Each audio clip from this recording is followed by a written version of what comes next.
over time. I have one more question to ask you, and I want to ask you about the personal attacks that President Trump engaged in this week. He dismissed the so-called judge who had stayed his order in Judge Robart in Seattle, and he had to say this about the appeals court.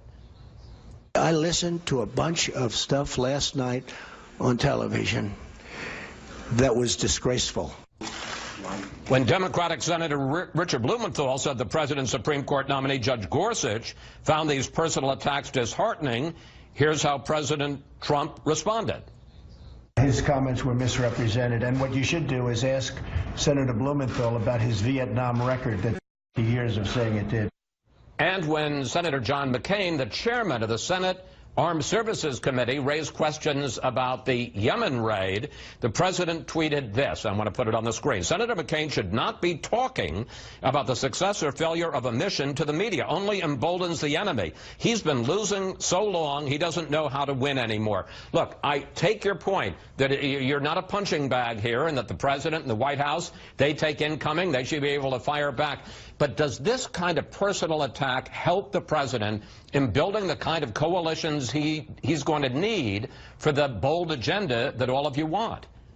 Thank you, Chris. It's an important question, and I'm glad to have the chance to answer it. Just briefly, sir. Our position is that we are the ally of millions of hardworking, forgotten men and women all across this country, and President Trump is their champion. That's our coalition. Our coalition is millions and millions and millions of decent, patriotic citizens who just want a pay raise, who just want a good school, who just want a safe community.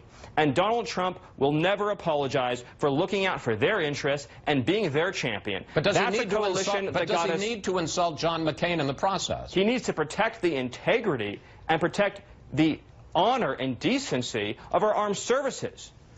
Chief Special Operator William Ryan Owens did not die for a failure. He died as a hero. He died in defense of his country. He died in defense of our values in a successful mission that yielded valuable intelligence. The bottom line, Chris, is that the President of the United States won 306 electoral votes by being a champion for people who haven't had a voice in Washington. Democrats, Republicans, Independents.